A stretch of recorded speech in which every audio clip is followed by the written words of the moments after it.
It's episode 104 of the Keto for Women show.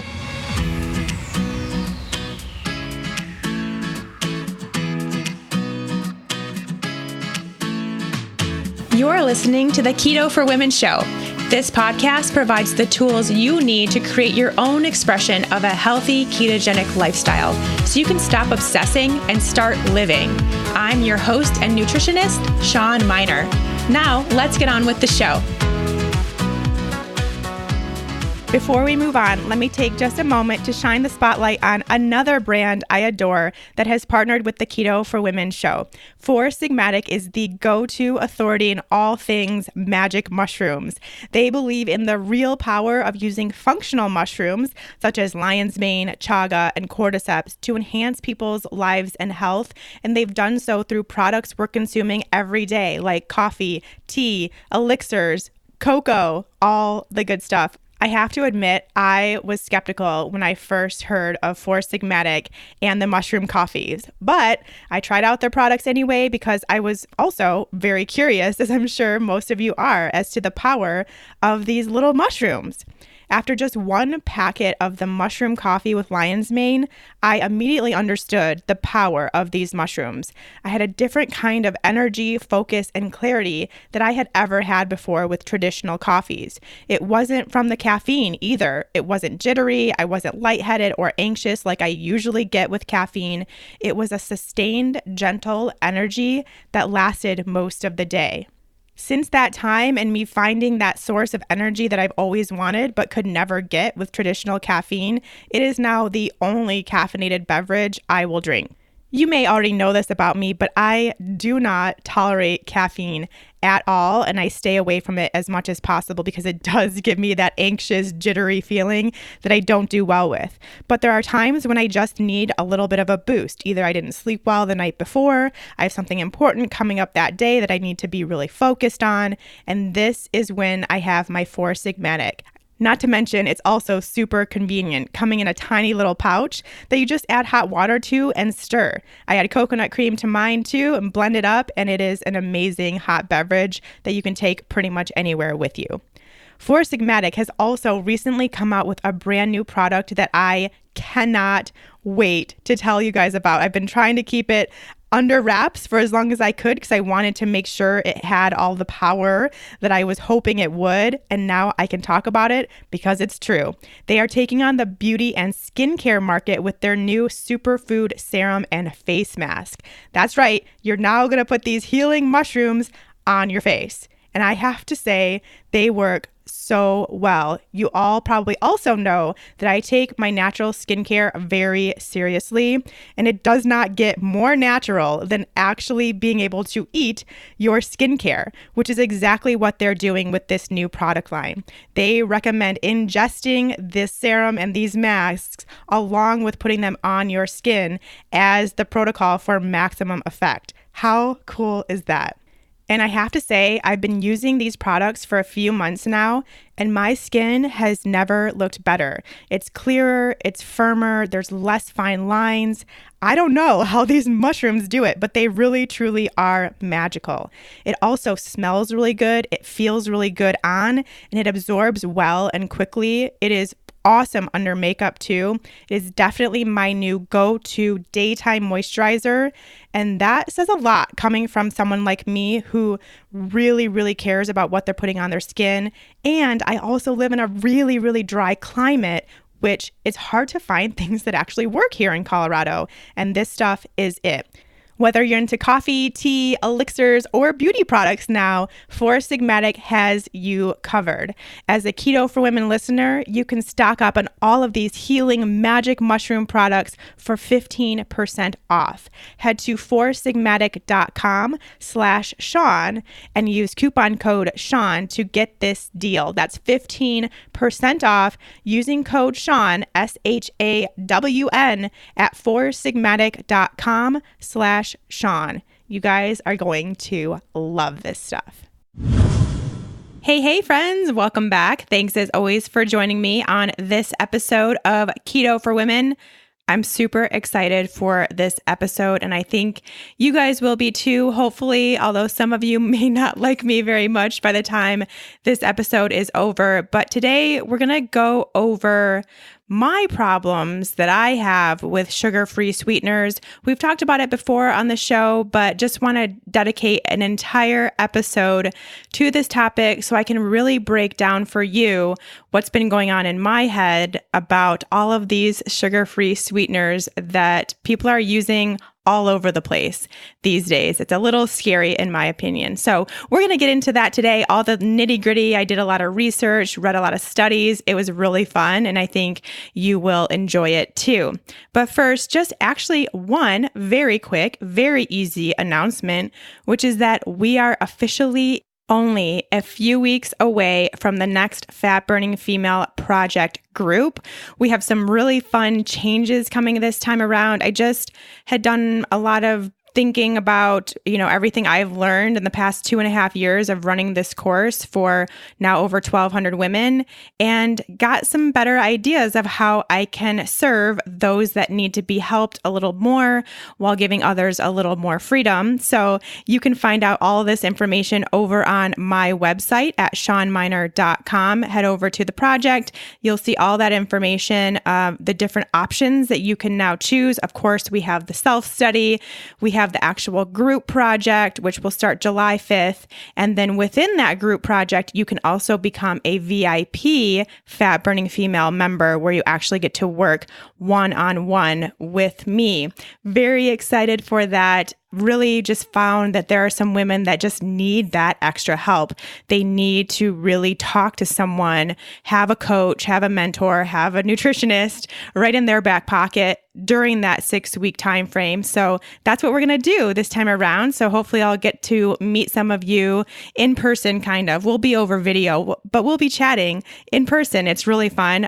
2 30-minute calls that you will get with me, plus unlimited support throughout that 6 weeks as well. So you can go ahead and check all of that information out over on my website, shawnminer.com, on the project course page, and make sure to sign up to get your notifications. That is really the only way that I can guarantee that you will know when enrollment opens and that you can get a spot. I can't guarantee it any other way. I will tell you that if you are signed up for those notifications, you will know what's happening every step of the way. So be on the lookout for that. That's coming up in just a few weeks. And as soon as you get on that notification list, you'll start seeing all the dates and what to put on your calendar, what to expect. You'll know exactly what to do from there. So head over there. We'll make sure to link that in the show notes.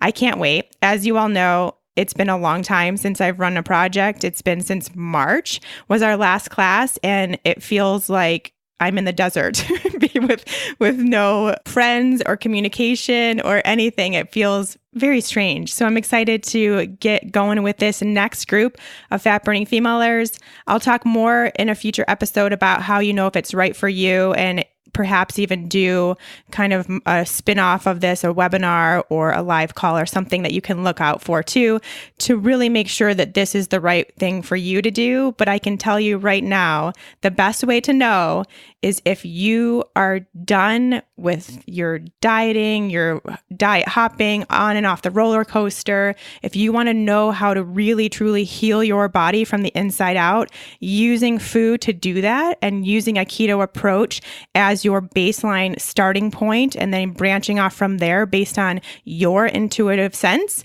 what's best for your body, this is where you will learn how to do all of that.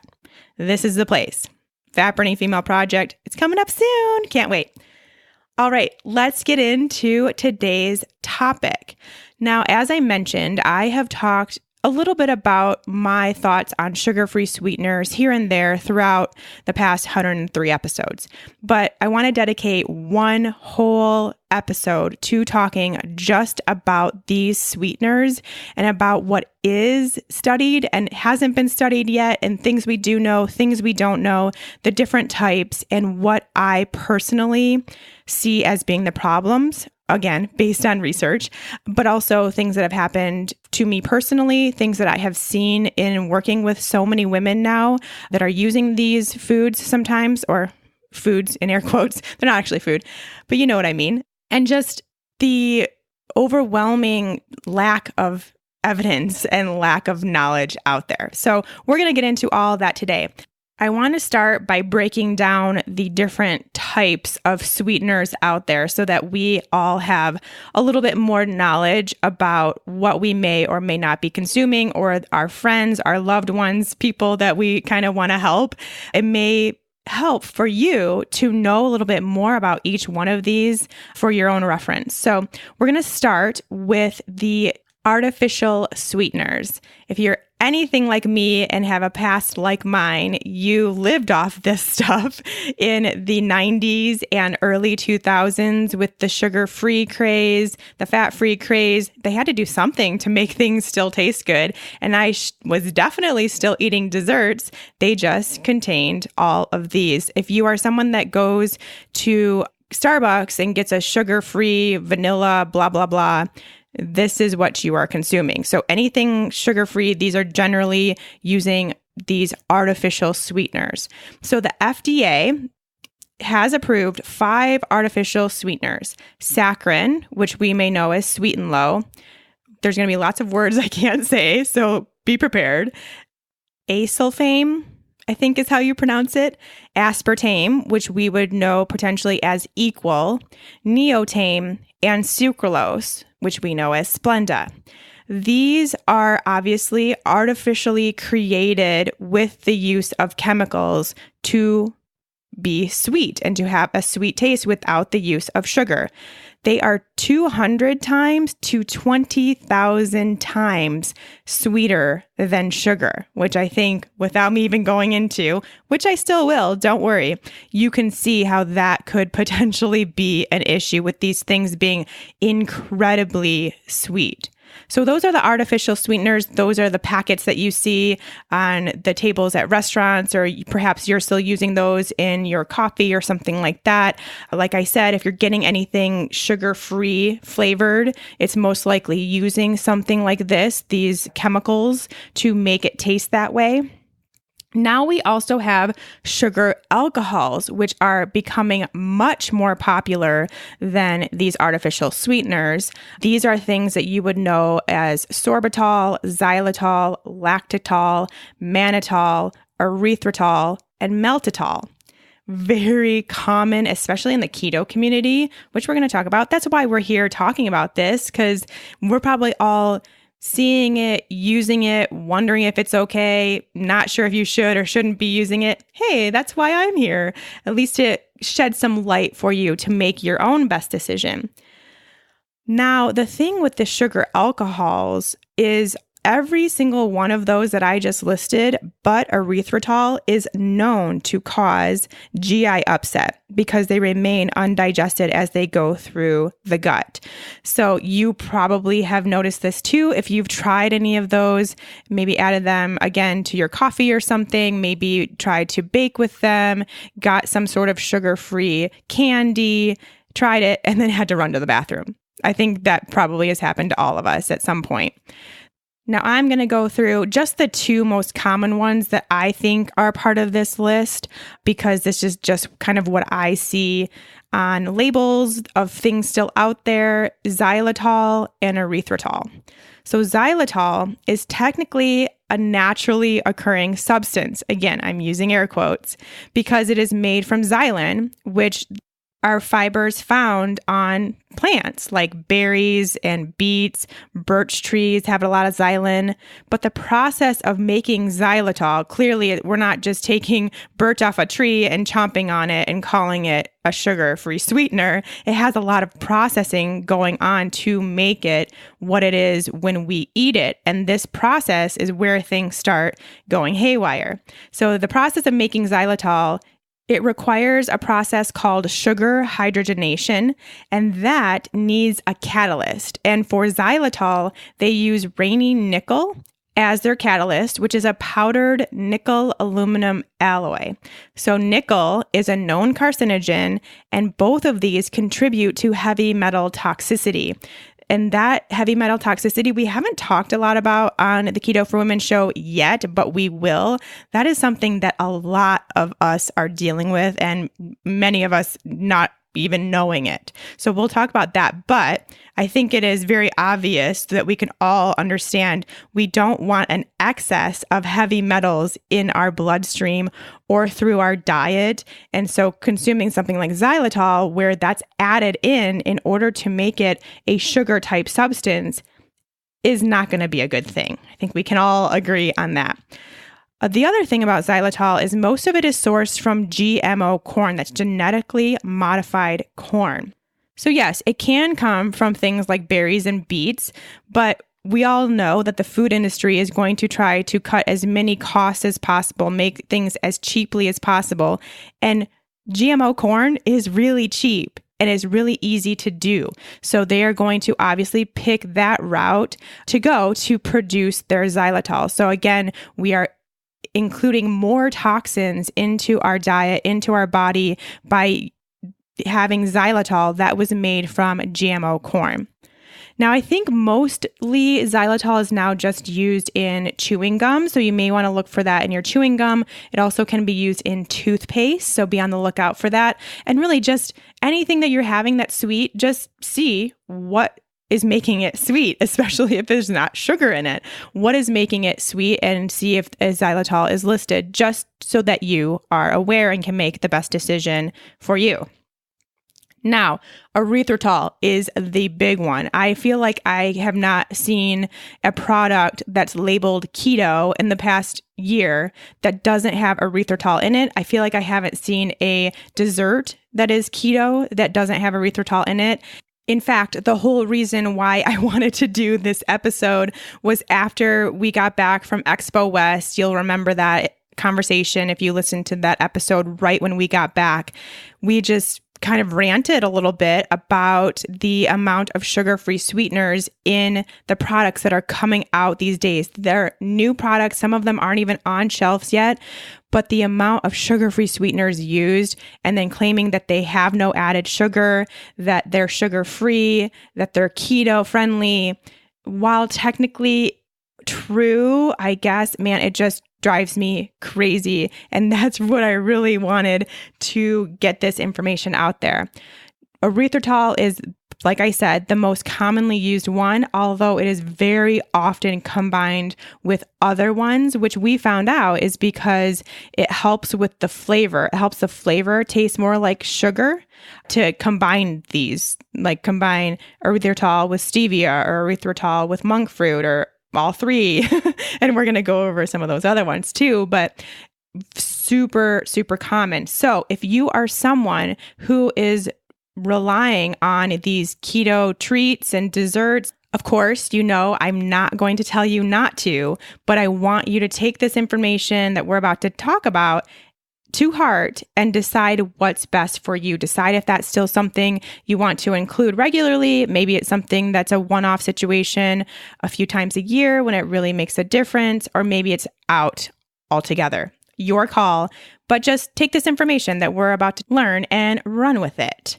All right, so erythritol is also produced from fermented cornstarch. That's the primary way to get erythritol. So fermented cornstarch, which of course, yes, means that most of it is from GMO corn, that genetically modified corn that is a known toxin to your body.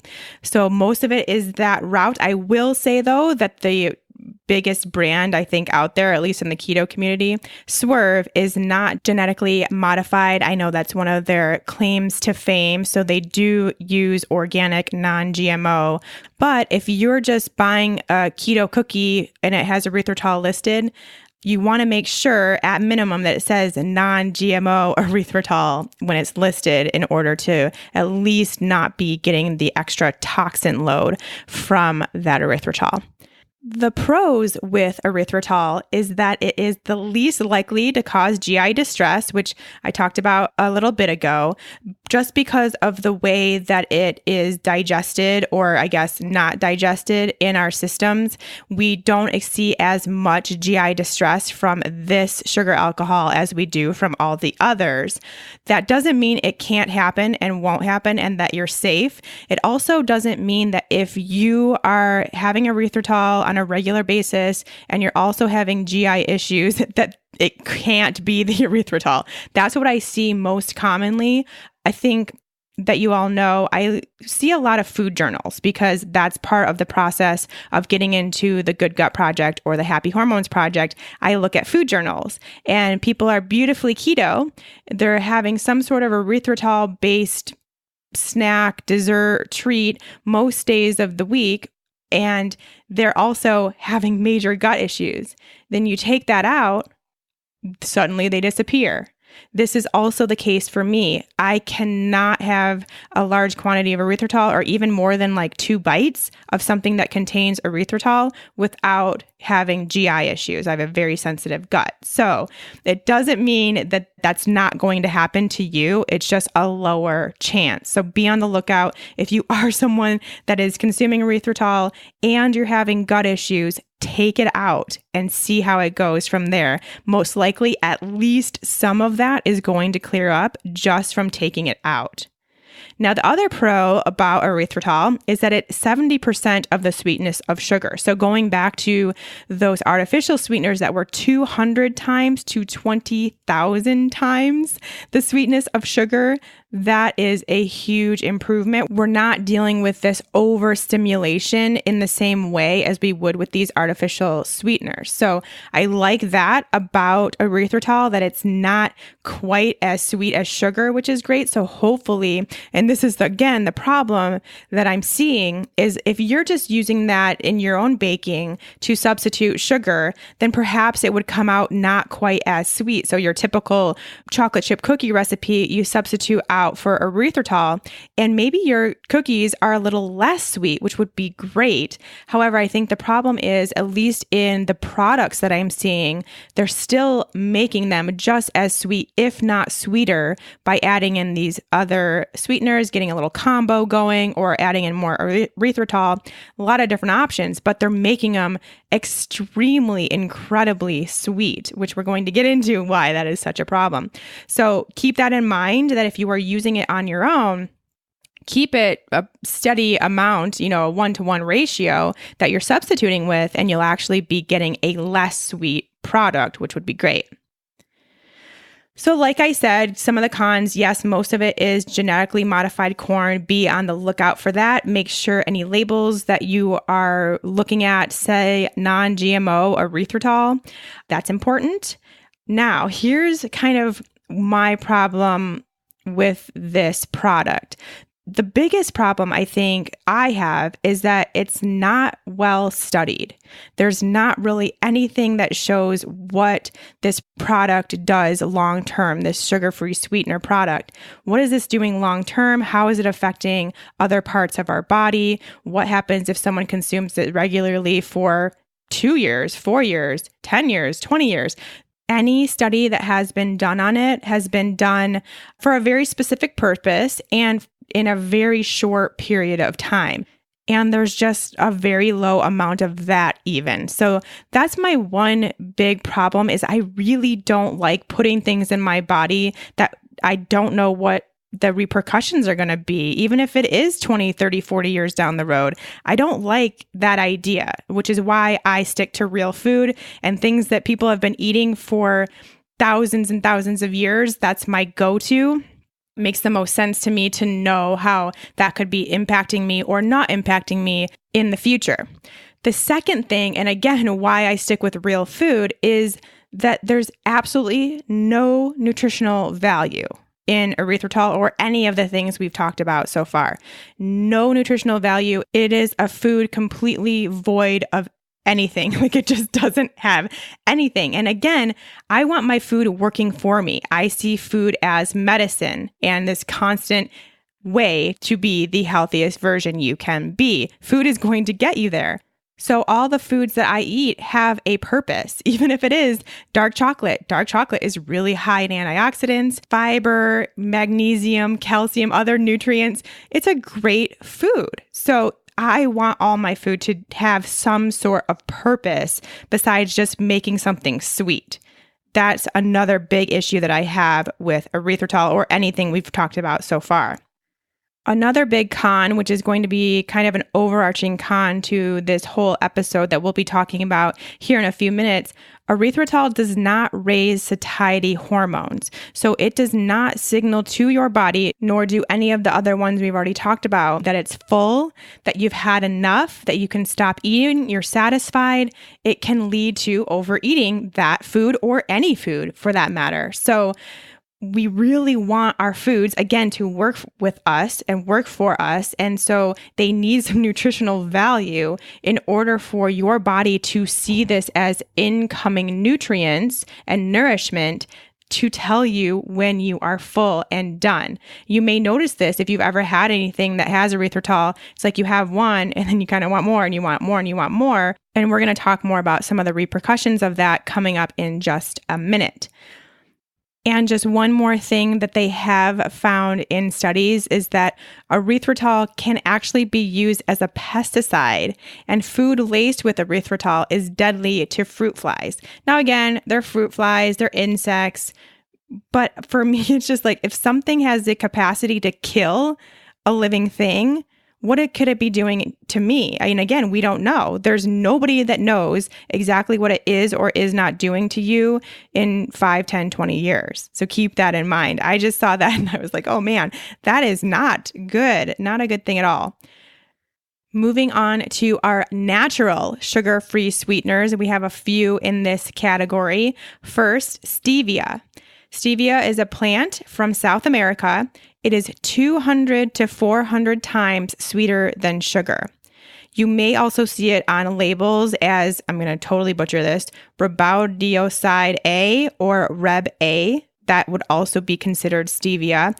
You most likely have seen the Truvia or Purevia packets or granules. That would be considered stevia. Stevia is out there quite a bit these days too. This is one that I've actually attempted to use before. I have some recipes in my Simple Keto Treats ebook that do use stevia, and I've been able to make it work and make a great dessert with stevia. So this is one that I do consider sometimes, and if it's in a product, I will sometimes give it a try and see if I like it.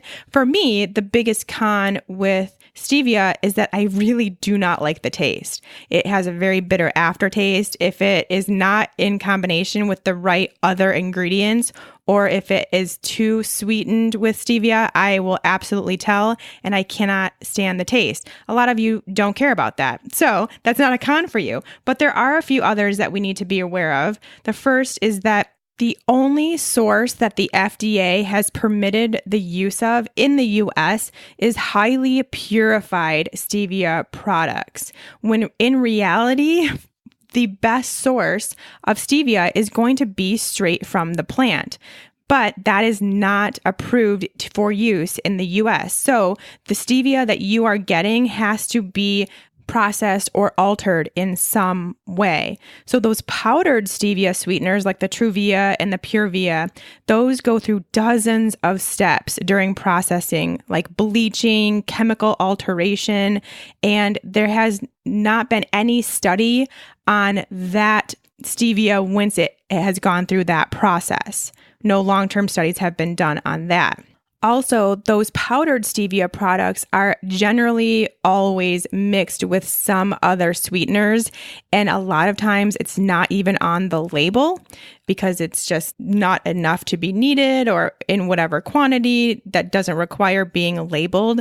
So you may not even know, but I've seen lately, and I did a post about this on Instagram a while ago, that even it will say that it has other sweeteners in it if you actually look at the ingredient list. So you can see the Purevia, the Truvia, then turn the box around and see what else is in there. Some other chemically processed sweetener will be part of that powder form.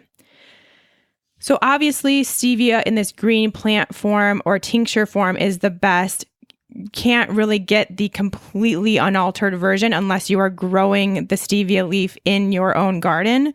But I think if you are going to go for stevia, just really try to find the organic liquid version with nothing else in it, just pure stevia. Check the ingredient label and get the drops that have nothing else. They're organic. That's the best that we can do with what we have available on the market right now. And of course, if you don't like the bitter taste like I don't, then don't use it. But in my opinion, this is a better option than the sugar alcohols out there, in my opinion, personally.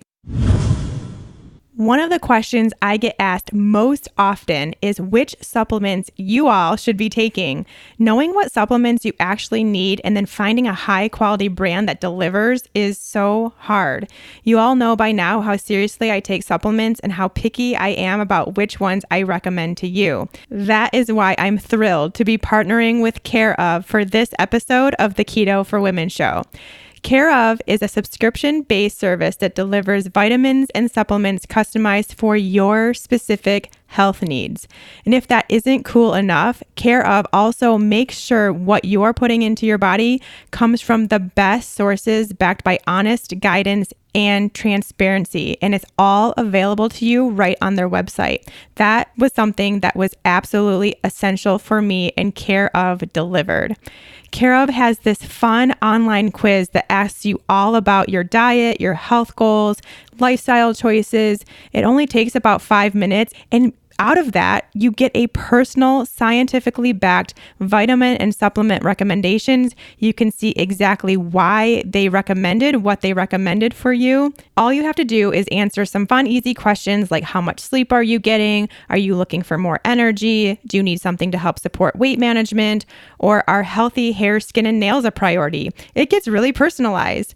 I had so much fun taking my quiz and was very pleasantly surprised with the detailed questions they asked. They were actually very similar to the questions I ask my own clients when recommending supplements, so that was cool to see.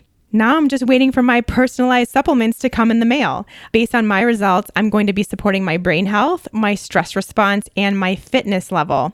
I'm very excited to try their plant-based protein powder, unflavored, so no sweeteners added. I cannot wait to try it. I hope it's great. And of course, I'll let you all know what I think. It can be really hard to know what vitamins or supplements you should be taking, but Care Of makes it easy to find out what you specifically need to be your healthiest. And it's all backed by research. So cool. I'm such a big fan, and I think you will be too. For 25% off your first Care Of order, go to takecareof.com and enter the code keto for women at checkout. That's takecareof.com. Enter the coupon code keto, the number 4 women, and you get 25% off your first Care Of order. Now, monk fruit is another option for a natural sugar-free sweetener, otherwise known as Lohan Go. You may see that listed or on your label of your monk fruit. Totally cool. It's a plant in southern China. It's 100 to 250 times sweeter than sugar. One of the best things about monk fruit for me is that it's high in antioxidants. So you're actually getting some nutritional value with your monk fruit sweetener. That's what I think is super cool. And not only does it not raise blood sugar levels like all of these we're talking about, which we'll get into in a second, but it actually may help control blood sugar levels. That I think is really awesome. Now the cons, most of the con that you're going to see is just the expense of it. Some people don't like the taste. So between it being expensive and having an unpleasant taste, you don't see it used maybe quite as much as we would like to see. It's often combined with other sweeteners because of both of those. So because it's expensive, companies can't use it as the only sweetener. And if you use too much of it, you start noticing this unpleasant taste that it has. So if you combine it with like the erythritol, stevia, something like that, then you have this more balanced kind of sweet flavor that we're used to. That's what you'll see with all of these keto products out now. So again, it's up to you if that's worth it or not. The only other thing I'll say about monk fruit is it's, again, not well studied. We don't have a lot of research on what is or is not going to happen by consuming monk fruit. I do feel a little better about this because it is something that has been used in Asia for many, many years. So I feel like at least that it does have some, and same thing with stevia too, in the plant form. Those have been used for many years in their natural forms as a sweetener in their local habitat. Now, all of those I just went through, the big, huge pro is that they have not been shown to raise your blood sugar levels. None of those raise your blood sugar levels. So of course, that is why they are all the rage in the keto community, or even just people trying to lower their sugar, lower their carbohydrates. They do not raise your blood sugar levels. For me, yeah, that is a really huge point. That is awesome and great and wonderful. But there's so much more to the story before we can just hop in and start consuming these things left and right. And this is where I started getting into some of the studies out there. And this is what we'll talk about now. So there's one study that showed that both a sugar-sweetened beverage and a low-calorie sweetened beverage both were associated with weight gain and increased risk of type 2 diabetes. So now it's like, yeah, it does not raise your blood sugar levels, but something has to be going on in order for this risk of type 2 diabetes to still be going on.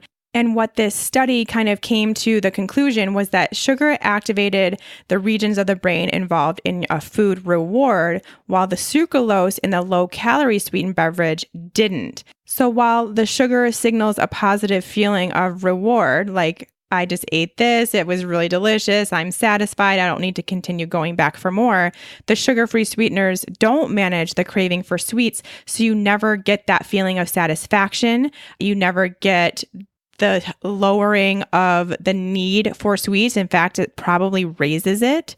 So you keep going back for more. And some of those times it's not going to be sugar-free.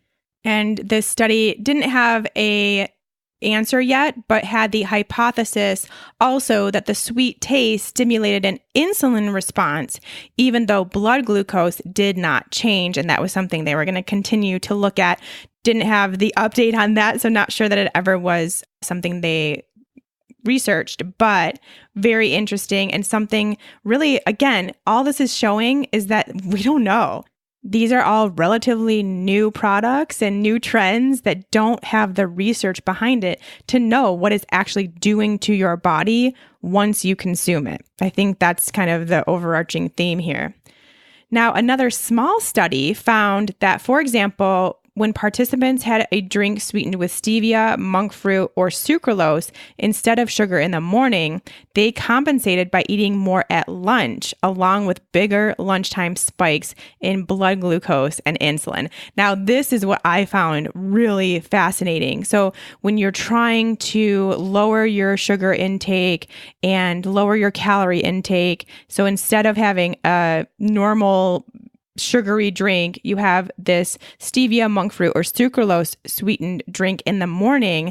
How does that impact what you do later on in the day and what you reach for? Do you, again, kind of going back to that reward center of your brain, that's not turned on with those drinks ever throughout the day. So do you then now still need that reward later in the day and turn to something that will do that for you?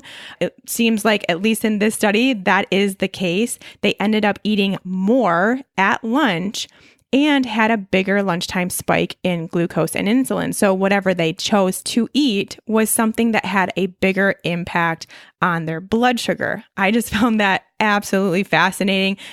Our brains and bodies are so much smarter than we give them credit for.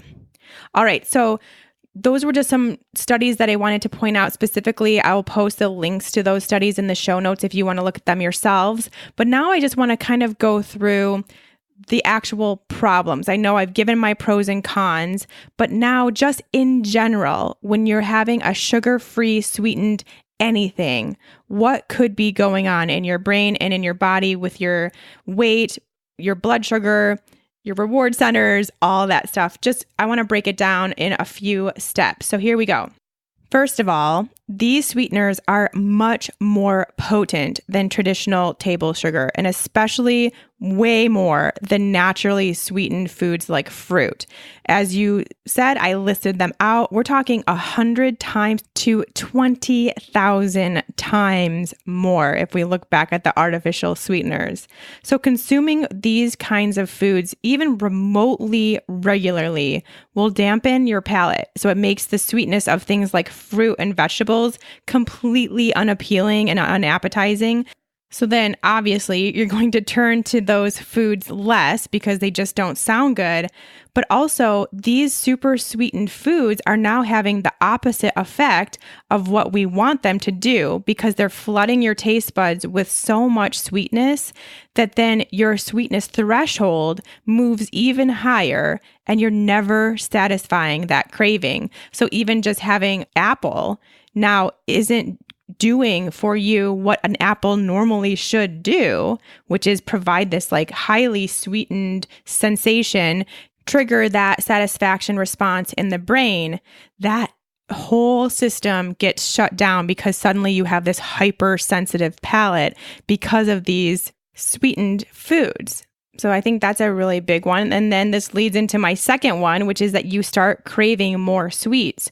So when you use calorie-free sweeteners, the second problem with this, and honestly, the biggest problem, especially with keto, is that you're going to continue to crave sweets. And one of the best things about going keto is getting rid of the sugar dragon once and for all. It is so freeing and liberating and amazing. And if you're still using calorie-free sweeteners, you're going to continue that craving for a sweet treat. And not only that, but you will start thinking that since they're sugar-free, you can have them more. I see this all the time. Women using like keto cookies and keto brownies, keto milkshakes, all that stuff as their like snacks or their meals instead of having real food. And of course, there's so many obviously problems with that. But the biggest one is that you are kind of turning off that feeling that this sweet treat has calories, is a dessert, is a special treat, and you begin choosing those foods over more nutritious, nutrient-dense, and filling real foods. So you get full on these real foods and you feel that satisfaction that you don't feel. So now we have nutrient deficiencies. We could have more weight gain or weight loss resistance from choosing these foods over our real food choices and having a really nice balanced meal. And then not only that, but you're stuck craving all sweet foods, even the ones that do have carbs and sugar. And it makes being keto and lowering your carb content and lowering your sugar content that much harder, practically impossible to do, because you're going to be craving all sweets. And eventually you're going to cave into those cravings. We all do. It's a natural process. That's what happens. That's what goes on in our brains. No big deal, except you're perpetuating that situation by still having these sugar-free sweetened foods. All right, moving right along. These sugar-free sweeteners disrupt the microbiome. Now, again, not all of these have been studied, but the ones that have, especially those artificial sweeteners, have been studied, and it has been shown that they do change the microbiome, which is our good bacteria versus bad bacteria in our gut. And glucose intolerance, which is kind of setting the stage for full-blown diabetes, is related to changes in the gut bacteria induced by artificial sweeteners. So it has been shown, again, in studies, that this glucose intolerance sets in because of the changes that happen in our gut bacteria from these artificial sweeteners. Just wanted to repeat that. Not only that, but our microbiome is responsible for helping us find our set point weight. So we need to have a really strong, healthy, robust microbiome full of really great bacteria. and not very many bad bacteria in order to find our happy weight, essentially, our body's happy weight. This is going to bring you further away from that. These low-calorie sweeteners and sugar alcohols, having too much of those in your system or relying on them too often.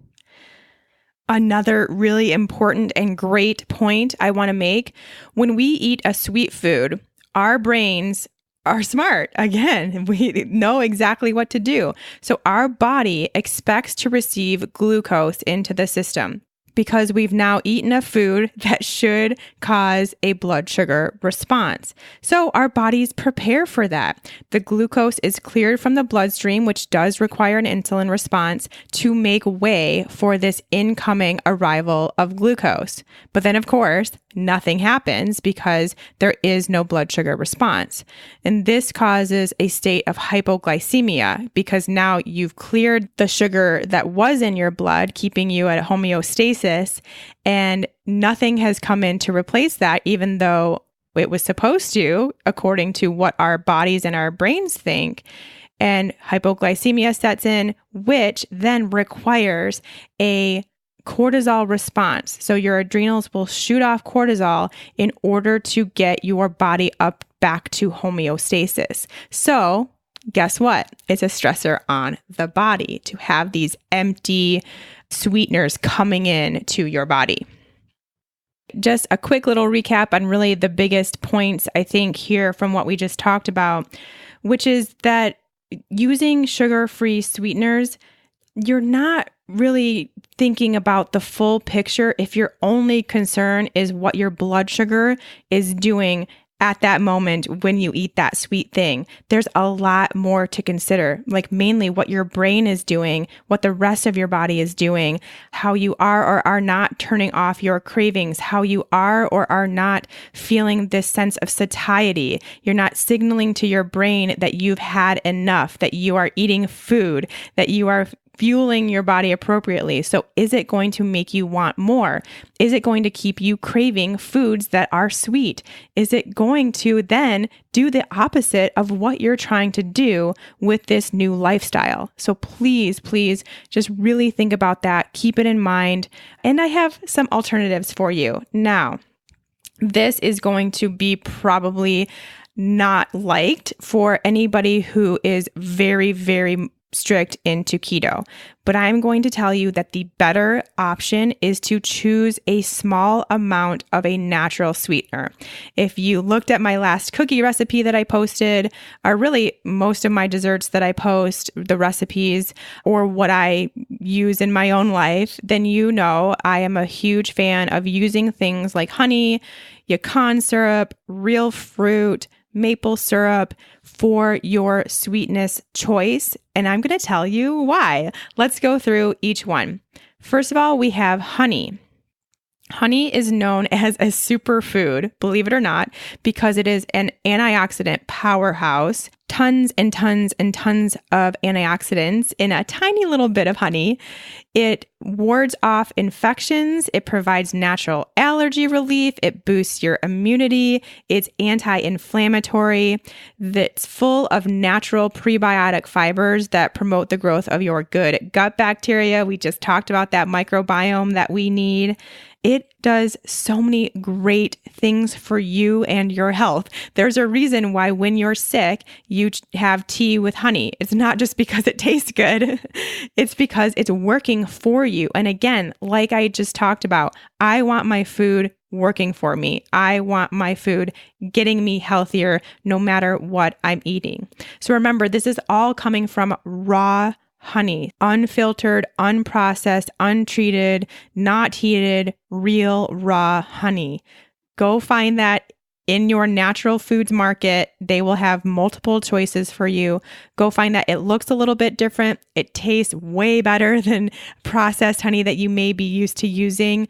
This is what has all of these nutrients, all these beneficial properties. So make sure you're getting raw honey. It is definitely more expensive, but it is worth it. And of course, we aren't using nearly the amount that you may have in the past because we're not going to need that much sweetness in our food as we desensitize from all these like highly sweetened things that we're used to eating, even if they were sugar-free. The next one is maple syrup. Again, we're talking raw, unrefined maple syrup, like just basically straight from the tree, as close as you can get it to straight from the tree, which isn't all that easy. But again, your natural foods market will have some options for you.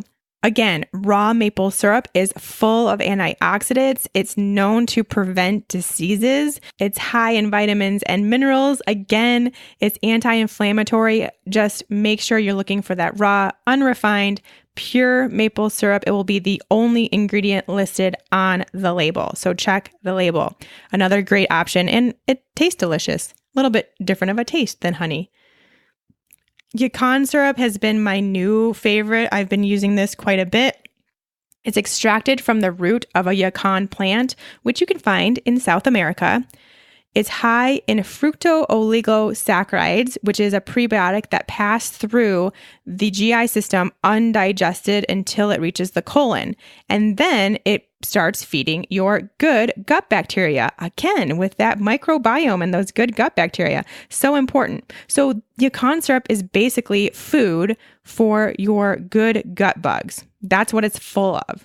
And research actually shows that yacon syrup can contribute to lowering your insulin levels and even weight loss. Now, that doesn't mean go eating spoonfuls of yacon syrup every day trying to get the scale to go lower. We all know that's not what we're here for. That's not what we're doing. But I think that information can kind of give you a little bit of a sense of relief of eating a real food sweetener, because it actually is doing the opposite of what we've been told all of these foods do. It's just not true. But yes, it does have calories and it does have a little bit of carbohydrate in it, but that's okay because you are doing so many great things by having this real food, really important nutrients provided in the yacon syrup.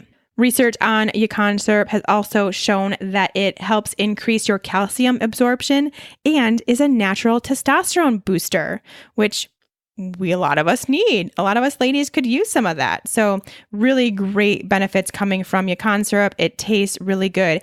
And if you haven't already gotten my Keto Treats ebook, it's one that I use in most of those recipes. It's free. You can go over to my website and grab it. Really great recipes. Most of them use yacon syrup, and you use such a teeny tiny small amount that the actual sugar you're getting is so small, but it tastes very sweet and just really good. It's really great in baked goods. And then lastly, of course, we can just use fruit, our natural source of sweetness in fruit. Vitamins, minerals, antioxidants, fiber, water, fruit's super filling. They definitely send the signal to your body that you are satisfied. I mean, can you really imagine eating like more than one apple? You wouldn't want that after a certain period of time or a certain amount, or like 3 bananas. Could you do it? Probably not, because your body just is super satisfied. It doesn't need or want that anymore. So it sends a signal, I'm done with this sense of sweetness. We're good to go. And because of everything I just listed, fruit really does have a minor impact on your blood sugar because of the fiber and the water. It really is much lower than you think. I would actually recommend that you test how your blood sugar does, how your ketones do, whatever you're doing to test that in you. Test it and see, because you may find out that half an apple isn't so bad, and maybe that could be what you use to sweeten your unsweetened yogurt instead of the other stuff that we've talked about today. So there are a lot more options. I really want the stigma around fruit to go away, so I'm just going to keep talking about it. All right, so that's going to wrap up this conversation we just had around our sugar-free sweeteners. I hope this provided some knowledge for you to go back to your own life and make the best decision for you. Now, I know, especially with this talk of these natural sweeteners, that a lot of you just are really hesitant because of your blood sugar, because of your insulin resistance, your diabetes, whatever you're working on. And I totally get that. And again, it's going to be something for you to test for yourself. But remember, the key to being keto, the key to healing your body, and the key to being healthy long-term is to cut the amount of sweetness you're having, regardless of what it's coming from. So that's what we want to do overall. And that's what you're going to need to do to really heal your blood sugar, to lose the excess weight that you need to lose. We need to go back to desserts being dessert and treats being treats, not something that we include daily, weekly, monthly. It's going to be different for everybody based on where you're at and what's important to you. But we just have to get back to this place where we're not relying on these foods because they're sugar-free. We think they're totally fine and we can go ahead with it as much as we want. That's not the case. And you may be doing more harm. Again, we don't know. There's no studies to show, but more than likely, you're definitely not getting past the sugar cravings that you are so dying to get past. Trust me, I know, I've been there. You're not getting past that. We do want to get to a point where we have manageable cravings and need for sweetness, and continuing to rely on these keto treats, or just continuing to be stuck with your Diet Pepsi, your Diet Cokes, your gum, all that stuff that has these sugar-free sweeteners is not doing you any favors. That's what I want you to know. Again, you can decide how often it's right for you, how much, what is or isn't included for you, but at least now you have the ability to know. And I also think it would be kind of cool if anyone has been kind of relying on these to make the switch to these natural sweeteners and see what changes for you. See if you do notice that you're a lot less hungry, you're more satisfied, you don't want to reach for the second cookie. See how that goes. You might find that it is true. It's really providing the satiety that you're looking for. And you may be a convert. Now, remember too, one more thing before I let you go, I just thought of something I wanted to share. When we're using honey, maple syrup, pecan syrup, fruit, that is in a much lower quantity. Like you'll see in all of my recipes, I use like a tablespoon of honey for an entire batch of cookies. That it's still very low sugar. Again, I highly doubt most of you are going to have any sort of blood sugar response from having this small amount of real food sweetener. So I want to keep that in mind. We're not just going back to putting a tablespoon of honey in our tea every day, because they are still sweeteners. They are still going to have the same impact on your blood sugar if consumed in high amounts and regularly as any sugar type situation. So keep that in mind, but I think you're going to find you are going to need a lot less. And if you need any help, head over to my website and get my recipes that use these natural sweeteners. All right, until next week, take care, everyone.